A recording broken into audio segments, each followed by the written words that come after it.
So we are going to discuss animal breeding, that is second year 8th chapter జంతు ప్రజననం గురించి చెప్పుకుందాం. ఇక్కడ జంతు ప్రజనంలో first I will discuss in English, afterwards I will go to the Telugu. Okay, what is breed? The breed is nothing but it is related with the one another in descent, and its shape, size and the color, that is considered as, they are considered as breeds. So here in the animal breeding, what we have to do, why we were introduced the breeding techniques, so why there is a need, yes, there is a need to go for the breeding, because our cow produces 400 liters of milk yearly, and the other countries, Norway, Sweden, so different countries, European countries, if you take, there is a production of 4,000 liters of milk in a year. How much there is a, how far, so there is a difference in between the, so the production of milk by our cow, that is Indian cow, and other countries' cow. To meet the needs of population, there is a requirement to go for a breeding. So why we go for the breeding? There is a requirement. So which characters we have to improve? That desirable qualities we have to get. What are those qualities? We will discuss here. What are those desirable characters?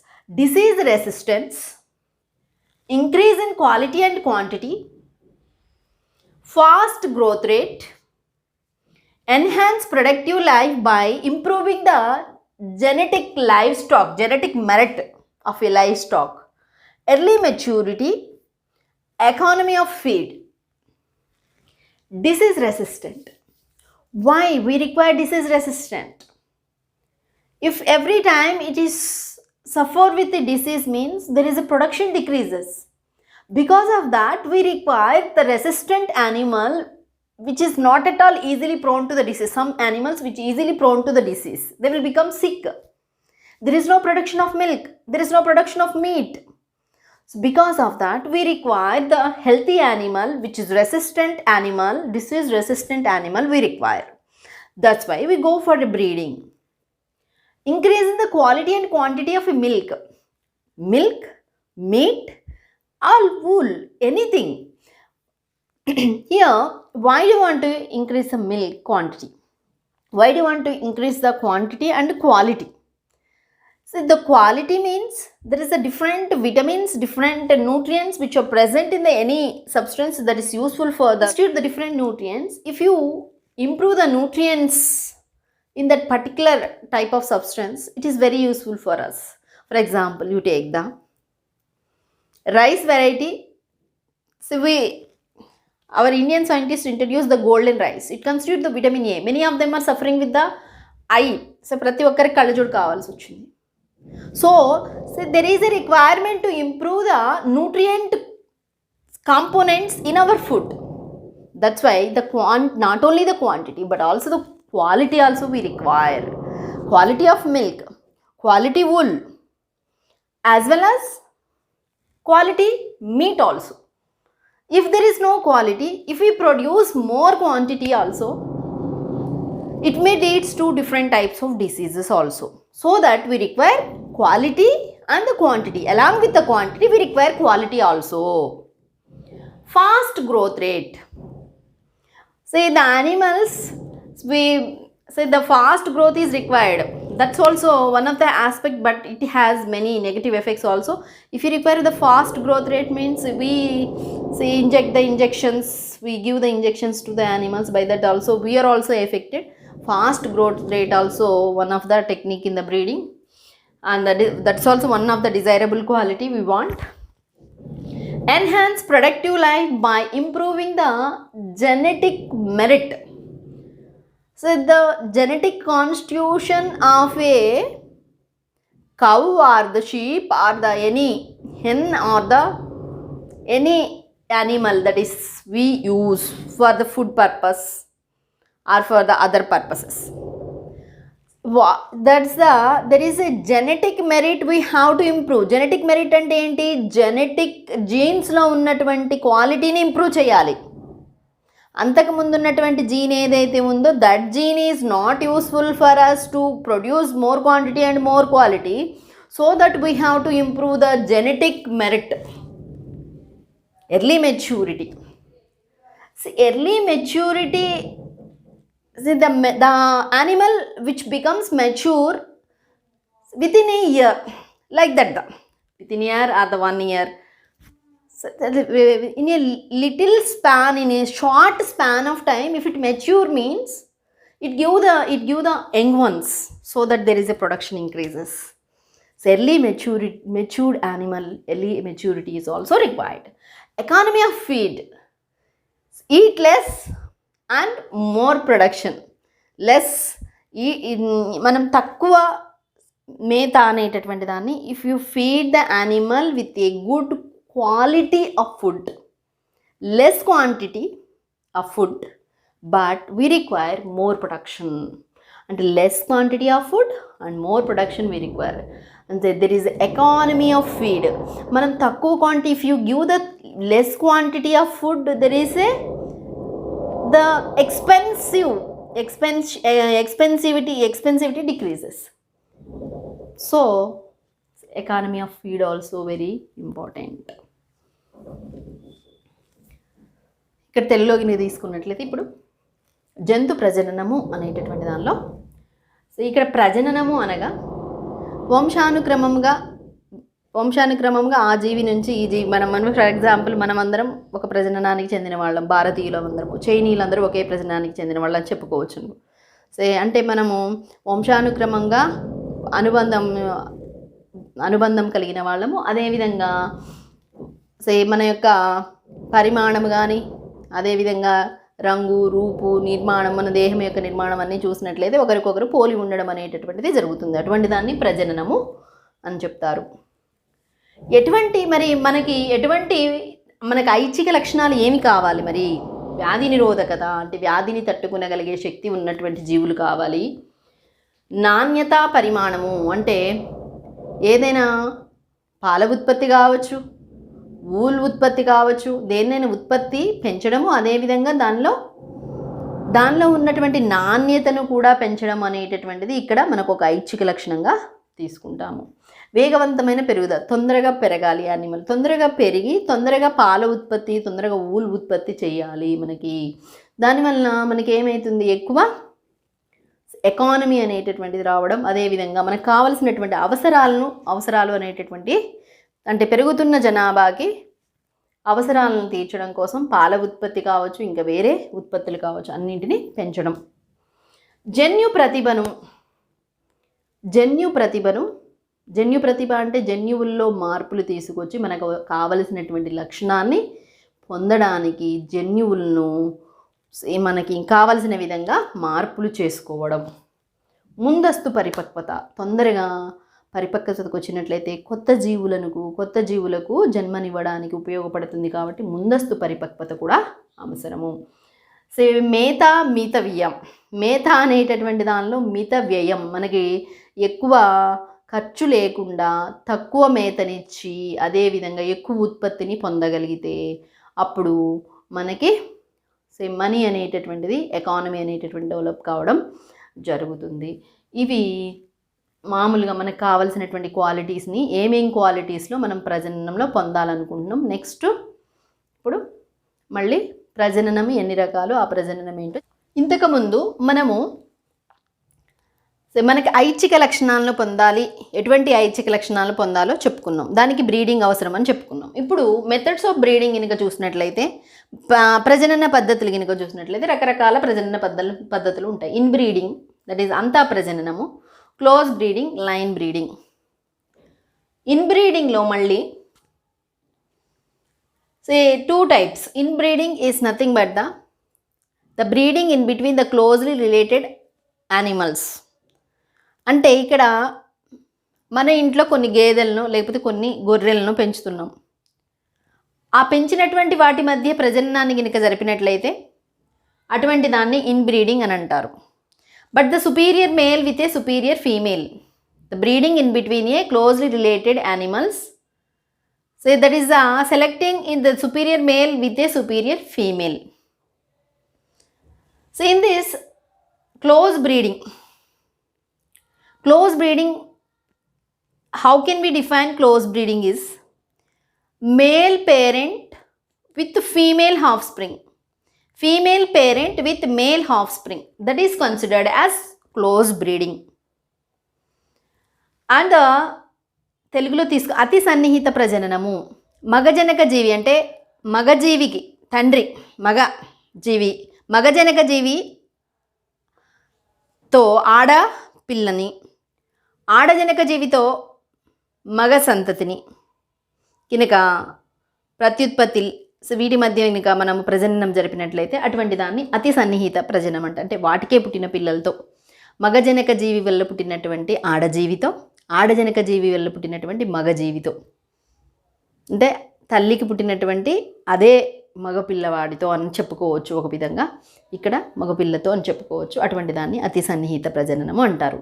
అందుకని వాటిని జంతువులు అంటారు. Close breeding, okay, అది close breeding. Line breeding కనుక తీసుకున్నట్లు it is a cousin mating. అంటే వీటికి పుట్టినటువంటి ఈ మగ మరియు ఆడజీవులకు పుట్టినటువంటి తోబుట్టువుల మధ్య మగ మరియు ఆడ పిల్లలు అనేటటువంటి వాళ్ళ యొక్క తోబుట్టువుల మధ్య కనుక ప్రజననం జరిపినట్లయితే అటువంటి దాన్ని లైన్ బ్రీడింగ్ అంటారు.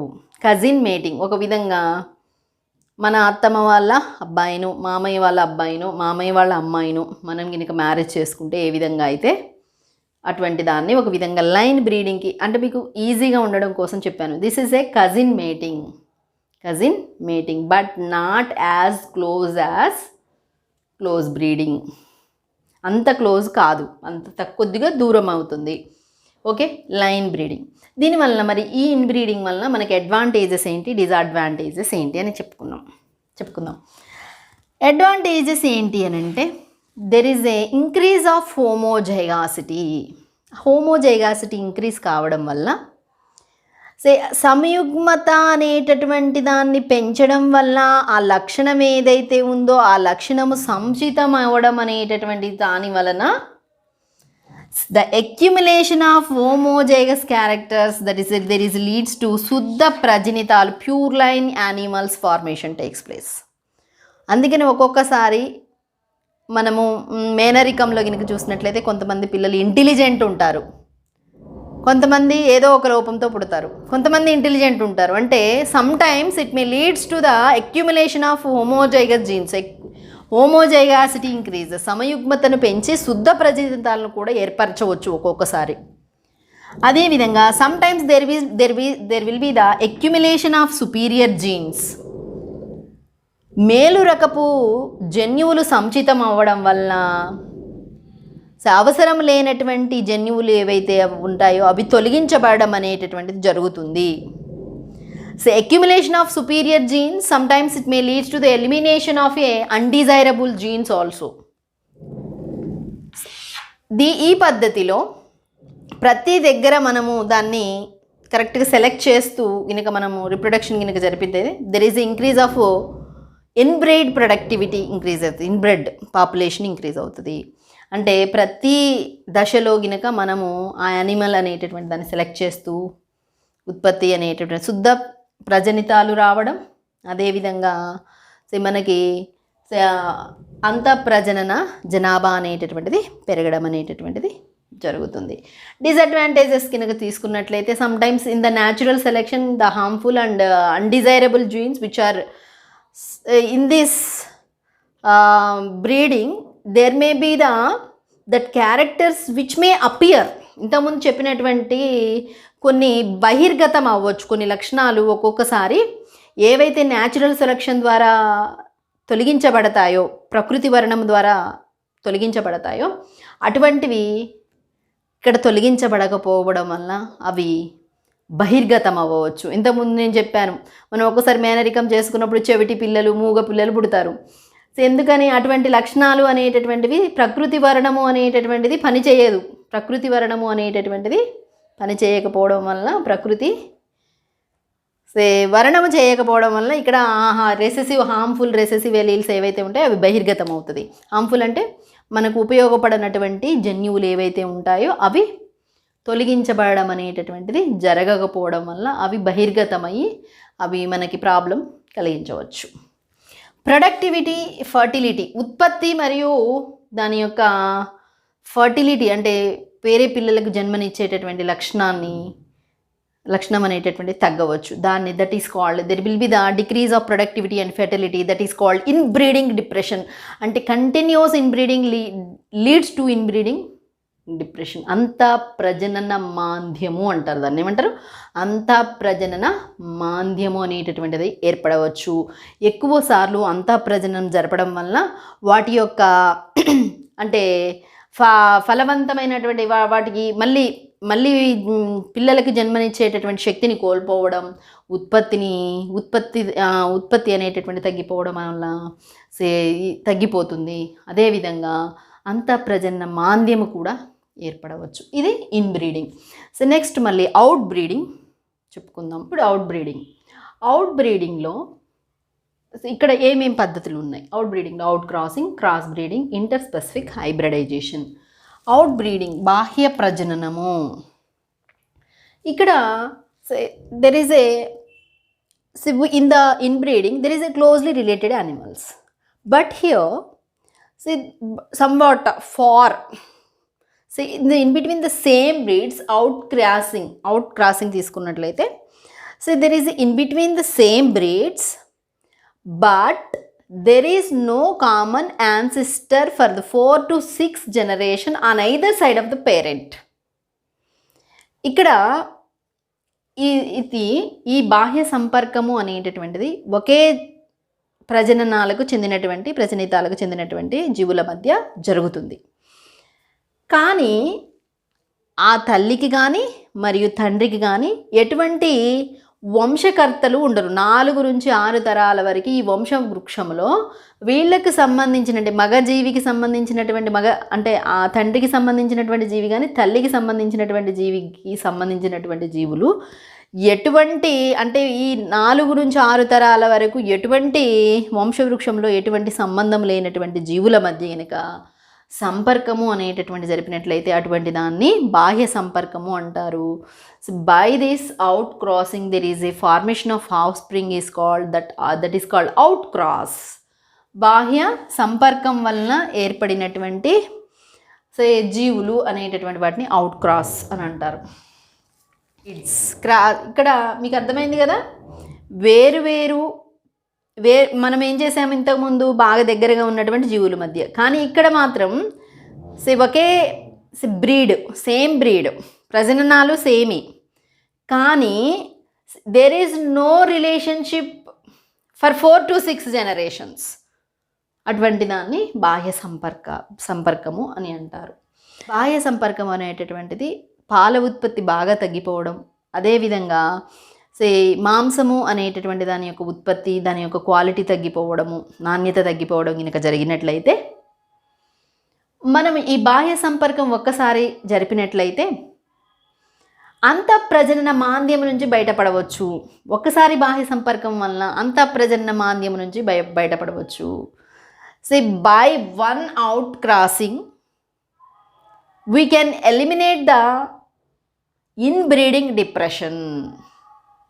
క్రాస్ బ్రీడ్స్ ఎలా ఫామ్ అవుతాయి? క్రాస్ బ్రీడ్స్ సుపీరియర్ బ్రీడ్స్కి different superior breeds in between the 2 different breeds.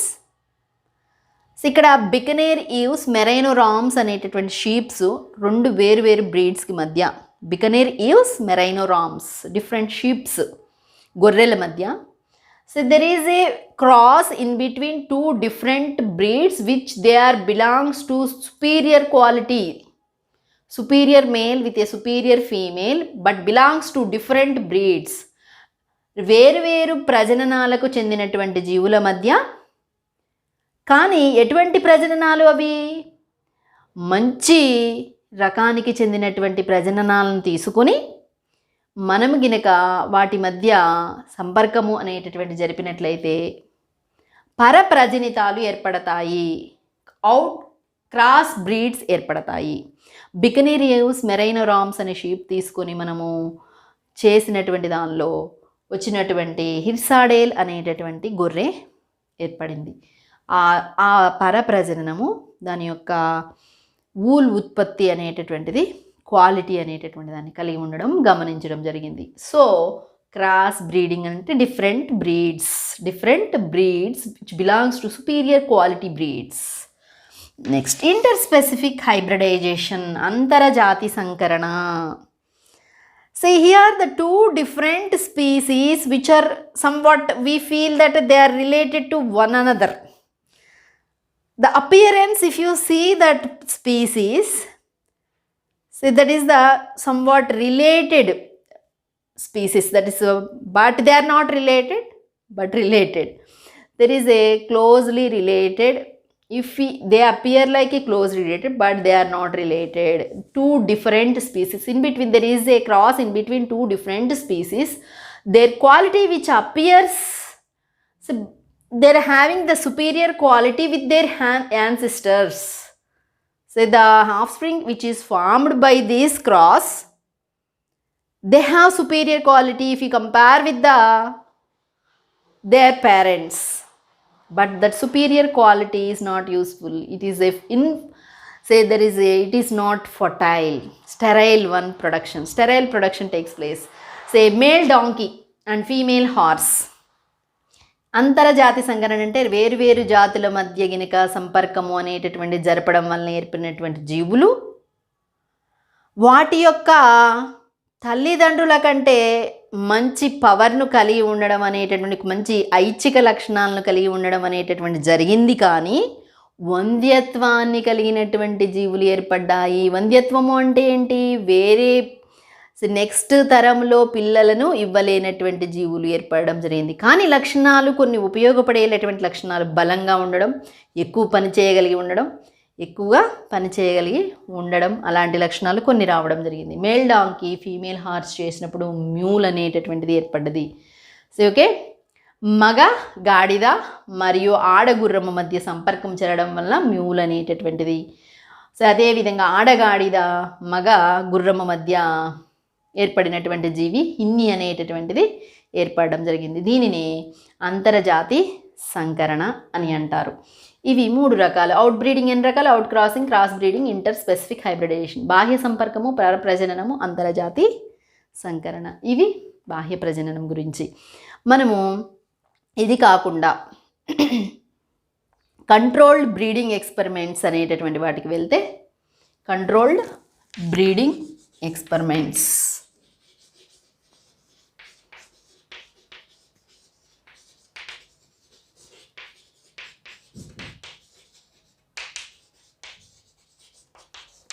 Artificial insemination, artificial ప్రజనన పద్ధతులు అనేటటువంటివి 2 రకాలు. కృత్రిమ శుక్ర నివేశనము, బహుళ అండోత్సర్గము, పిండ బదిలీ. కంట్రోల్డ్ బ్రీడింగ్ ఎక్స్పెరిమెంట్స్ అనేటటువంటివి కూడా చెప్పేసుకుంటే ఈ టాపిక్ మనకి ప్రజననము అనేటటువంటిది కంప్లీట్ అయిపోతుంది. సో నియంత్రిత ప్రజనన పద్ధతులు కనుక చూసినట్లయితే ఆర్టిఫిషియల్ ఇన్సెమినేషన్, కృత్రిమ శుక్ర నివేశనము, MOET multiple ovulation embryo transfer, బహుళ అండోత్సర్గము మరియు పిండ బదిలీ. ఇక్కడ ఈ నియంత్రిత ప్రజనన పద్ధతుల్లో ఆర్టిఫిషియల్ ఇన్సెమినేషన్ అంటే సో కృత్రిమంగా మనకి ఏదైతే ఎద్దు అనే మగజీవి, ఆవు ఎద్దు అని అంటారు, మంచి లక్షణాలు కలిగినటువంటి ఒక బాస్ బ్యుబాలిస్ అనేటటువంటి మంచి నెల్లూరు జాతికి, లేకపోతే ఇంకా నెల్లూరు ఎద్దు, నెల్లూరు ఎద్దు, ఇట్లా రకరకాల ఎద్దులు అని చెప్తుంటారు. ఆ ఆక్స్ నుంచి కృత్రిమంగా మనము వాటి యొక్క శుక్ర కణాలను తీసుకుని మనము -196 degrees సెంటీగ్రేడ్లో లిక్విడ్ ద్రవరూప లిక్విడ్ నైట్రోజన్లో మనం వాటిని ఉంచుతాం, స్టోర్ చేసుకుంటాం, నిల్వ ఉంచుతాం. ఎప్పుడైతే ఈ ఆవు అనేటటువంటిది వేడిలో ఉంటుందో, when it is in the heat, so we introduce that sperms into the female. By that there is a production of say offspring. యాక్చువల్గా ఇప్పుడు ఇది ఎందుకు తీసుకుంటున్నాం మరి మనం? Why we are introduce the artificial insemination? Artificially we are collecting the sperms from the superior quality ox and we are storing it in a minus 196 degree centigrade. When the cow is in the heat, we introduce that superior quality sperms into the animal. By that, there is a superior quality animal which is produced from the cow. So we require the superior quality, because of that we introduce the artificial insemination. MOET, బహుళ అండోత్సర్గము మరియు పిండ బదిలీ, multiple ovulation. Why there is a multiple ovulation is required? To increase the head, to increase the population at a time, so that multiple ovulating the in చాలా అండాలను ఉత్పత్తి చేసే విధంగా ఒకటేసారి we give an injection, that is a hormone injection, follicle stimulating hormone. By that the cow which produces the 6 to 7 ova, 7 to 8 ova, there is a multiple ova production takes place. That multiple ova, either we made the cow with a cow naturally, or we go for a artificial insemination, we introduce the sperms into the cow. By that there is a production of, see here, up to 8 to 16 cell stage we grow that. So there is a formation of a zygote after introducing the, after there is a formation of a multiple ova production.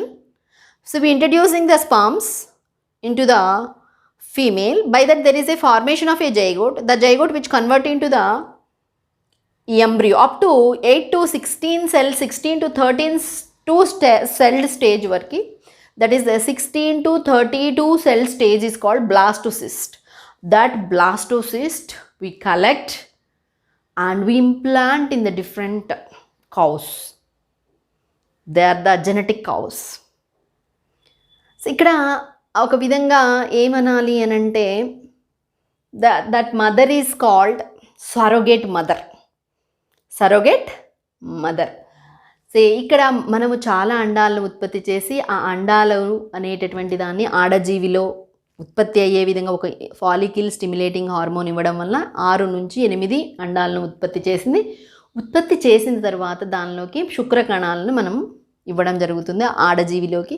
దానివల్ల సంయుక్త బీజం ఏర్పడి విదలనాలు జరుపుకొని 16 నుంచి 32 కణాల దశలో blastocyst అనేటటువంటి దాన్ని ఏర్పరుస్తుంది. ఆ బ్లాస్టోసిస్ట్ను మనం కలెక్ట్ చేసి డిఫరెంట్ యానిమల్స్లో 6-7 కౌల్లో ఆవుల్లో కనుక మనము ఇంట్రడ్యూస్ చేయగలిగితే ఒకటేసారి మనకి 6 నుంచి 7 సంతానం కలగడం అనేటటువంటిది జరుగుతుంది. Because of that there is increase of herd, అంటే గుంపు అనేటటువంటిది పెరుగుతుంది. That is the controlled breeding experiments, that is about the breeding. అంతఃప్రజననము, బాహ్య ప్రజననము, అంతఃప్రజననము, అతి సన్నిహిత ప్రజననము, రేఖా ప్రజననము, డిసడ్వాంటేజెస్, అడ్వాంటేజెస్, ఉపయోగాలు ఏంటి, ఏమి ఉపయోగాలు, అదేవిధంగా ఏమి హాని ఉన్నది అనేటటువంటిది కూడా చెప్పుకున్నాం. అదేవిధంగా అవుట్ బ్రీడింగ్లో outcrossing, crossbreeding, interspecific hybridization, this is about the breeding. With this we are completed breeding, my dear students. So okay, signing off.